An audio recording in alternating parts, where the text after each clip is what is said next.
আসসালামু আলাইকুম। এটা এসকে ভিউয়ের 19 ইঞ্চি একটি টিভি। আর সমস্যা হচ্ছে নিচের অংশে যে যেরকমটা দেখতে পাচ্ছেন যে ছবি দেখা যাচ্ছে না, যেমন নো সিগন্যাল লেখাটি দেখুন ভিতরে কিন্তু ঢুকে গেল। আমি অন করতেছি, দেখুন নিচের অংশে কিন্তু ব্ল্যাক থাকার পর কিছুক্ষণ পরে ব্লু হয়ে যাচ্ছে জায়গাটি, তবে এখানে কিন্তু কোনো ছবি বা গ্রাফিক্স দেখা যাচ্ছে না। দেখুন এখানে নো সিগন্যাল যে বার সেটি কিন্তু ব্লু স্ক্রিনের ভিতরেই ঢুকে গেল। আর ভিডিও প্লে করার পর দেখুন এখানে নিচের অংশে ছবি দেখা যাচ্ছে না, উপরের অংশটুকু ঠিক আছে, নিচের এই অংশটুকু একদম গ্রাফিক্স নেই। তো এটাই সমস্যা, আর এই সমস্যার সমাধান করার চেষ্টা করব আজকের ভিডিওতে, এবং আপনাদেরও দেখাবো আসলে সমস্যাটি আসলে কোথা থেকে এবং কি করে এই সমস্যাটি মেরামত করা যেতে পারে। তো এই জন্য প্যানেলটা আমি খুলে নিলাম। এখানে যে টেপ স্কেলার বোর্ডের উপর দেওয়া আছে এটা ওপেন করে নিচ্ছি, এবং এখানে স্ক্রু আছে, স্ক্রুগুলো আমি খুলে স্কেলার বোর্ডের কি অবস্থা এটা দেখে নিতে চাচ্ছি। আর এই ধরনের ছোট ডিসপ্লেগুলো সাধারণত সিওজি প্যানেল হয়, মানে গ্লাস অন কপ, এর মানে হচ্ছে সাইডে যে কফ, দেখুন এখানে কিন্তু সাইডে কিন্তু কফ নেই বলতে সাইডে যে কপ আছে সেটা হচ্ছে গ্লাস কপ, সাইডে অবশ্যই গেট কপ রয়েছে, সেটা হচ্ছে গ্লাস কপ। তো আমি এখানে এলইডিএস কেবলটি কানেকশন করে দিচ্ছি এবং সমস্যাটি আরও একবার দেখার চেষ্টা করতেছি। টিভিটা অন করলাম, স্ক্রিনে ব্লু স্ক্রিন চলে আসছে টিভির স্ক্রিনে। আর সমস্যাটি এই মুহূর্তে দেখুন, এই হচ্ছে সমস্যা। এটা মূলত হচ্ছে কফ সাইড, এটা উপরে থাকে যার কারণে এই সাইডটা কিন্তু নিচে থাকে। তো সমস্যাটা এই জায়গায়, আর এই সাইডে হচ্ছে গ্লাস কফ। তো এখানে দেখুন হাত দিয়ে আমি একটু নাড়াচাড়া করলেই স্ক্রিনে পরিবর্তন লক্ষ্য করতেছি এখানে।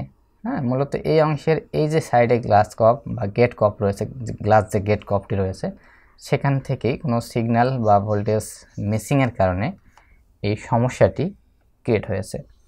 তো এখানে কয়েকটি টেস্ট পয়েন্ট রয়েছে, এইগুলো হচ্ছে টেস্ট পয়েন্ট ক্রিস্টাল লাইন।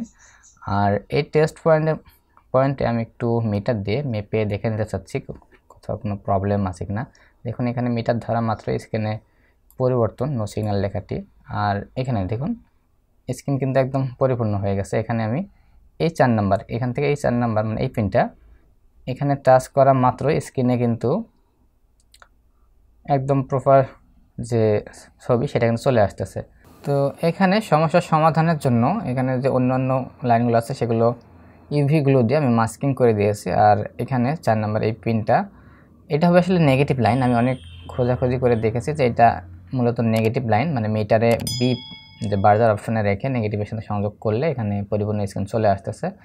তো লাইনটি সংযোগের জন্য জাম্পার ওয়্যার আমি এখান থেকে নেগেটিভটা কানেকশন করে দিয়েছি। আর যেন এই নেগেটিভ কানেকশনটা ওই টেস্ট পয়েন্টে অন্য কোনো লাইনের সাথে না লেগে যায়, তার কারণে আসলে মূলত ওখানে ইউভি গ্লু দিয়ে মাস্কিং করেছি। তারপর স্ক্রিনের অবস্থা দেখুন, একদম পরিপূর্ণ স্ক্রিন, নো সিগন্যাল লেখা, উপরের অংশ এখন পরিপূর্ণ এবং নিচের অংশ সব মিলে একদম পরিপূর্ণ স্ক্রিন চলে আসছে, এখানে নো সিগন্যাল। তো এই অবস্থায় মূলত উপরের সমস্যাটি ছিল। আর এখন একটু ভিডিও সংযোগ দিয়ে দেখি, দেখুন একদম ফুল স্ক্রিনে ভিডিও দেখা যাচ্ছে উপর নিচ সব জায়গায়।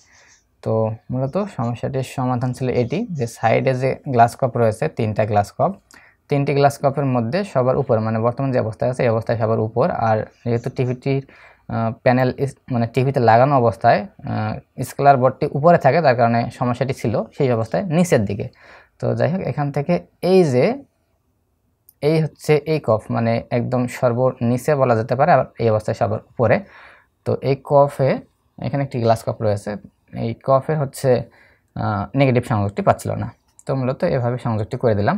তো এটি হচ্ছে এই টিভিটির সমস্যার সমাধানের বিস্তারিত। তো ভিডিওটি ভালো লাগলে লাইক করবেন, আর চ্যানেলে নতুন হয়ে থাকলে সাবস্ক্রাইব করবেন।